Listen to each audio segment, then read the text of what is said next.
Tell me a little bit about how you felt at the end of that first round. I mean, it seemed like you had a little bit of struggles early on. You got cut, and it seemed like the blood around your eye was bothering you a little bit heading into the corner. What was going through your mind there? Yeah, I didn't even really know it was blood. I thought I got poked at first, and then they told me in the corner it's a small cut, and I was like, oh, I'm cut.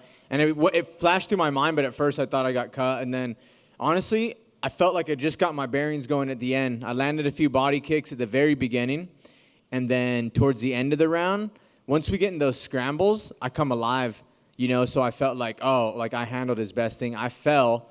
He had a perfect opportunity to put me in his world of jiu-jitsu, had my back. We got in the scramble, and I was like, he's going to be tired from that. And I felt like I was just getting going, honestly. But I felt good in the first round, too. I was seeing everything. He's just, if you would look at his other fights, he is incredibly good in his last few fights at controlling the distance and just not backing up, but being very safe with the distance. Like right when he steps back perfectly, enough to counter, which is important. He's not running, so he does have like counters and stuff too. But he was much improved as far as executing his distance and what he's good at. And then when we got in that scramble at the end, it was one of those things where I was like, I can't wait to go into the second round. You do seem to have a great ability with scrambles there. You just never stop or accept a bad position. Is that something, do you look for those in order to tire other people out because you're confident you can out-scramble them? I do. It's so weird. Like, I had a split second where I was like he lifted me, and like I felt like I could have sprawled, and I was kind of like, we should go to the ground. And I was just like, let's go. So it's funny, my coaches, my teammates, everybody that trains with me, and I was telling the broadcast team before this, I'd say taking me down is like taking yourself down. And they're like, what does that mean? And I'm like, it means what it means. If you take me down, you're going to end up on bottom. And they're like, not with the jiu-jitsu black belt. And I was like, dude, trust me, like I'm just comfortable there. And that second takedown that he got, I ended up on top, through a scramble that I work all the time. So yeah, to answer your question, it is something I look forward to, technically, to tire out, but it's such a state of mind. The scramble is like a state of mind. Like you build techniques as you get better. Like I know this position, but it's a state of mind of just like, I'm not going to stop till I'm in a better position. And I'm typically able to do that with most people, end up in a better position, if not on top, at least up where they didn't score. So yeah, like I said, it's just a state of mind that I'm like, don't hold a position on me. And the Joey 2 times thing, is that something you... I'm sorry, guys. I'm sorry for that one. I thought it was great. Okay, cool. I was wondering, did you come up with that beforehand and think, okay, if I'm going to get Henry Cejudo back down to flyweight, and if I'm going to get another fight with him, I need to be vocal about it. I need to figure out a way to turn it into a thing that he has to address? The Joey 2 times wasn't necessarily that. So this started a while back when I fought Alex Perez. Just my coaches were calling me Joey 2 times because I had to they had that weird stoppage where I had to not stop him twice in the night. Remember the ref jumped in? So they're like, Joey 2 times they call you. And then my wife's Italian, so she loved it and started calling me that. And then the next fight I fought Dustin Ortiz. And then I was like, oh, I already beat him once. And then my coach was like, that's because you're 2 times. You got to beat him again. And I was like, oh, yeah, that's true. And then Formiga came on, and I was like, oh, my God. And if I fight him, then I have to – it's like a prophecy, like in the future, then I have to fight Cejudo. So it wasn't necessarily like to get the Cejudo thing, but we're just trying to be like goofy, I guess, and creative like that. And it made sense prophecy-wise, I guess. Now it does too. But yeah, I mean, it made fun for a call-out. But the call-out, I mean, and the performances, I think, do the job itself. Like, I'm not a guy, if you guys know me, with like a shtick or like hey, I'm going to say this and compromise my whole like character to be somebody else. Like, it was just a fun thing. The performances, I think, speak for themselves as far as getting a shot. I mean, the fact is the guy's on top of the world. I beat him. Why wouldn't he want to come avenge a loss? Even in the state of the division. And the other division, which is bantamweight, I'm the fight that makes by far the most sense. And, that's really what's important, is the performances, because it's crazy. In these divisions, I love that it's like more sport because there's not like a crazy name right now, like jumping around where it's like, you know what? Let's bypass the best guys because we have like, you know, a pay-per-view guy or something. Like, you have to fight the best guys right now. And at this moment, you know, it's me and Cejudo. Even when we fought our last time, our 3-rounder, we were the 2 top guys, you know, under Demetrius, and went to a hell of a fight. You know, one of the hardest fights of my career, one of his hardest fights. And it's crazy. I mean, I don't even think of that stuff. You can't control any of that. I'm doing my job. I can't control what he says, you know. So what if he does? I think people will be like, what are you talking about? But you can't stop what somebody else is going to do. And I've realized that long enough in this sport. I've realized, like, man, I can't control what the hell everyone else is going to do. People are crazy. People want whatever different things. They think there's some, like, imaginary fight and title or something. So I don't know what the heck he's going to do. But I know his last call-outs didn't make sense. And I'm the only one that does make sense. And, you know, I think the competitor in him and, you know, hopefully even the company see that that's the fight to make, you know, having the last win over him. And with this performance, 9 out of 10 in my 9 wins in my last 10. So, I mean, I can't really concern myself with that. I'm not going to go, hey, dude, you're scared if he does that, because I don't believe in that either. I don't believe someone like Cejudo would be scared of somebody. But, you know, he's avoiding it for whatever reason. I mean, it was a hell of a fight the first time. And, you know, I know it's hell in there. But you've certainly earned a title shot. Would you want an interim belt if he's not there, or would you just hold out until he finally accepts a fight? Yeah, I'd hold out. Yeah, I mean, at this point, he's in surgery.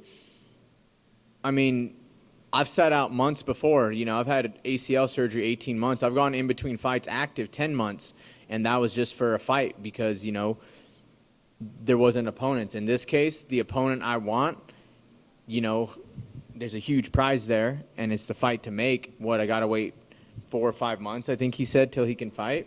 That's nothing. You know, I've fought pretty recently with the Perez, Ortiz in this fight, you know, 3 times already in the last 6 months. So if I have to, 3 times since December.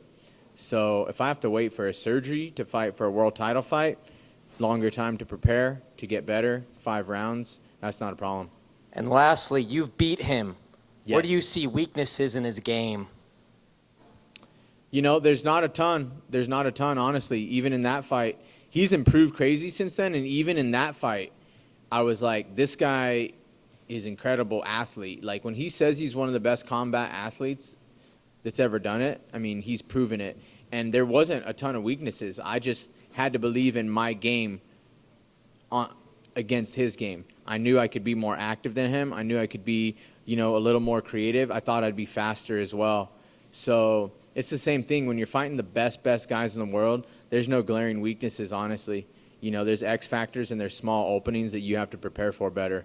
And that's really it. Like, I got the utmost respect for any champion. You know, you don't see champions walking around, or even number 1 guys with really weaknesses, you know. It's just what the hell ever happens in there at that time, in that 15 minutes. That's what happens, you know, who's more prepared, who finds the openings. Joe, even when the kick to the head connected and Yes. he didn't go down, you mentioned he had a chance to climb on top of you, but when he didn't, was that your sense that it has stunned him a little bit because you popped right back up? Yes. I saw it stun him because the first time I fell on my butt, he came in and attacked me, and I saw him wobble. You know, I kept my eyes on him as I fell, and he didn't come in, so it looked like he was trying to recover. But even with that, he obviously didn't, like, fall down, and I knew he was already trying to throw weird spins and stuff.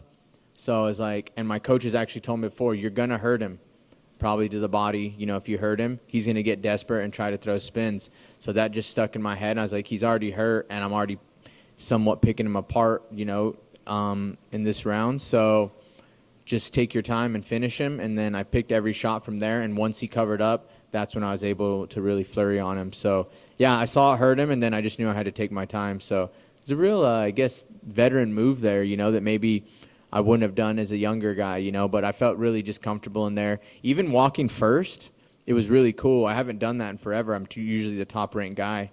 And I just, like, got my bearings in there. And I was able to really realize what the hell was happening. Like, usually I just go in. I'm like, oh, shit, there's another guy. Like, we're going to fight now. This time I was like, here we go. We're going to fight. I'm, like, looking at the fans, talking to my corner. And it just gave me kind of, like, a more peace of mind in there. So, yeah, I felt really calm in there, even, during that finishing part. Joe, back here. Hello. Your first fight with Cejudo was about 2.5 years ago, I believe. How would you say that matchup back then compares to, say, if you fight him end of this year? Well, I think publicly, the popularity, like that is the biggest thing that's changed.